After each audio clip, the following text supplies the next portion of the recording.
हम आपको तेज रफ्तार से दिखाएंगे उत्तर प्रदेश की हर खबर, देश के सबसे बड़े सूबे की हर वो हलचल जो आपकी जिंदगी से सीधा जुड़ी है। यूपी की हर बड़ी खबर पर हम आपको देंगे ताजा अपडेट। हम आपको बताएंगे यूपी की सियासत में क्या हो रहा है, तो आगामी लोकसभा चुनाव को लेकर क्या है सियासी दलों की रणनीति। तो चलिए तेज रफ्तार से शुरू करते हैं यूपी राउंडअप। लोकसभा चुनाव 2024 को लेकर विपक्षी गठबंधन इंडिया में शामिल दलों की 6 दिसंबर को कांग्रेस अध्यक्ष मल्लिकार्जुन खड़गे ने अहम बैठक बुलाई थी, जिसमें गठबंधन में शामिल सभी 28 दलों के नेताओं को आमंत्रित किया गया था।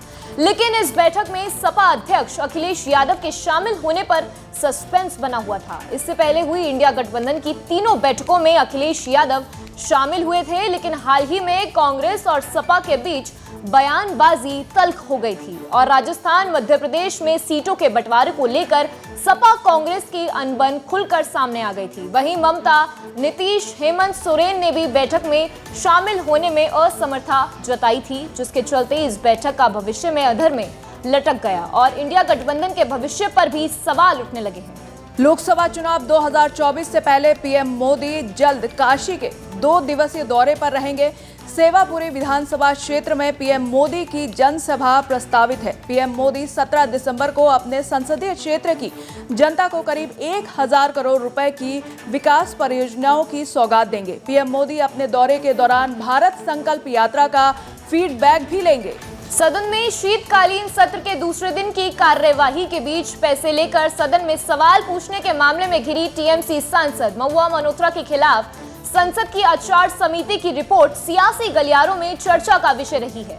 कांग्रेस ने कहा कि राजनीतिक साजिश के तहत महुआ को फंसाया गया है। वहीं इस बीच जम्मू कश्मीर रिजर्वेशन एक्ट 2004 और जम्मू कश्मीर रिकॉग्नाइजेशन एक्ट 2019 पर भी सबकी नजरें रही हैं। रिजर्वेशन एक्ट से राज्य सरकार की नौकरियों, कॉलेज एडमिशन में आरक्षण व्यवस्था लागू होगी, जबकि जम्मू कश्मीर ऑर्गेनाइजेशन एक्ट 2019 की मदद से जम्मू कश्मीर और लद्दाख का पुनर्गठन किया जाएगा। यूपी सरकार ने पूर्व प्रधानमंत्री चौधरी चरण सिंह की जयंती पर सरकारी अवकाश घोषित करने का ऐलान किया। दरअसल यूपी सरकार ने साल 2024 में होने वाले सरकारी अवकाश की लिस्ट जारी की है, जिसके मुताबिक 23 दिसंबर को चौधरी चरण सिंह की जयंती पर अवकाश रहेगा।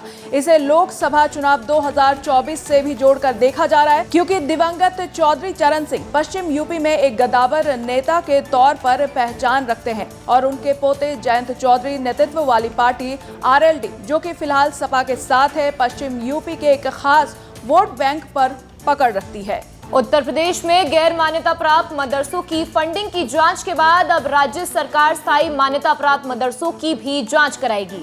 मदरसा शिक्षा परिषद ने मान्यता प्राप्त मदरसों की जांच करने का फैसला किया है। सरकारी अनुदान प्राप्त करीब 500 मदरसों की जांच से इस अभियान की शुरुआत होगी। संबंधित अधिकारियों को मदरसा शिक्षा बोर्ड के रजिस्टर को 30 दिसंबर तक संबंधित जांच रिपोर्ट सौंपनी होगी। अयोध्या के भव्य राम मंदिर में रामलला की प्राण प्रतिष्ठा से जुड़े अनुष्ठान के अतिथियों की सूची तैयार कर ली गई। साधु संतों समेत कुल 7000 अतिथियों को आमंत्रित किया जा रहा है। इस बीच श्री राम जन्मभूमि तीर्थ क्षेत्र ट्रस्ट संतों से अपील की है कि वो रामलला के प्राण प्रतिष्ठा समारोह में दंड, छत्र, पादुका लेकर ना पहुंचे।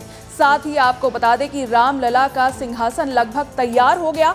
रामलला का सिंहासन 8 फीट लंबा और 4 फीट चौड़ा है। सीएम योगी खुद इस आयोजन की तैयारियों पर नजर बनाए हुए हैं। वहीं यूपी के गाजियाबाद स्थित एक बशिनी स्कूल के शिक्षक पर गंभीर आरोप लगे हैं। खबर है कि एक बच्चे ने डेस्क पर जय श्री राम लिखा था, जिसके खफा शिक्षक ने बच्चे के चेहरे पर व्हाइटनर लगा दिया और उसे क्लास में प्रताड़ित किया। घटना की सूचना मिलने के बाद हिंदूवादी संगठनों ने स्कूल के बाहर प्रदर्शन किया है, जिसके बाद आरोपी शिक्षक को निलंबित कर दिया गया है। सपा के पूर्व सांसद धर्मेंद्र यादव ने बदायूं में एमपी एमएलए कोर्ट में सरेंडर किया है, जिसके बाद उन्हें न्यायिक हिरासत में लिया गया। बाद में 20,000 रुपए के मुचलके पर धर्मेंद्र यादव को जमानत मिल गई। दरअसल धर्मेंद्र पर 2022 विधानसभा चुनाव के दौरान नियम विरुद्ध आंगनबाड़ी और आशा कर्मचारियों को प्रलोभन देकर इकट्ठा करने का आरोप है। मामले में धर्मेंद्र के साथ 2 अन्य आरोपियों ने भी कोर्ट में सरेंडर किया था। मुख्तार अंसारी के परिजनों को जेल में मुख्तार की हत्या का डर सता रहा है, जिसके चलते मुख्तार अंसारी के बेटे उमर अंसारी ने सुप्रीम कोर्ट में एक याचिका दाखिल की है। उमर ने मुख्तार को यूपी की बांदा जेल से किसी दूसरी जेल में ट्रांसफर करने की गुहार लगाई है। उमर अंसारी ने कहा कि बांदा जेल में रहते हुए उनके पिता की जान को खतरा है। यूपी पुलिस किराए के हथियारों के जरिए उनके पिता की हत्या करा सकती है। इसके लिए साजिश रची जा रही है। उन्हें यूपी पुलिस पर बिल्कुल भरोसा नहीं है। कानपुर में चोरी की अनोखी वारदात सामने आई है। दरअसल चोरों ने रावतपुर में पहले एक घर से करीब 8 लाख रुपए की ज्वेलरी और 1 लाख रुपए की नकदी चोरी की। फिर चोरों ने घर में बैठकर बाकायदा चाय नाश्ता किया और उसके बाद चोर घर में रखा हुआ सारा खाना खा गए। पीड़ित अजय निगम ने बताया कि वो घर में ताला लगाकर अपने बड़े भाई के बीमार बेटे को देखने अस्पताल गए थे।